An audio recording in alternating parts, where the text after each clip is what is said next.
Hello everyone, চলো তোমাদের সাথে শেয়ার করি আমাদের কলেজের একটা সুন্দর খুব মুহূর্ত, যেটা আমাদের সারা জীবন মনে থাকবে।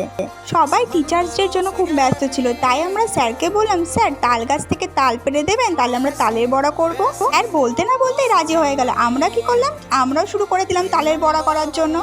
আমরা কেউই সেইভাবে রান্না করতে পারি না, কিন্তু সবাই একসাথে করব বলে মজাটাই আলাদা। আমরা হাসি ঠাট্টা করতে করতে তাল ঘষতে শুরু করে দিলাম। তারপরে তালের মধ্যে একে একে ময়দা, সুজি, নারকেল কুচি, একটু লবণ দিয়ে ফাটাতে শুরু করে দিলাম। আমাদের দ্বারা ফাটানোটা হচ্ছিল না বলে আমাদের এক বন্ধু বললো, দেখ কি করে ফাটাতে হয়, দিয়ে ও করতে শুরু করে দিল।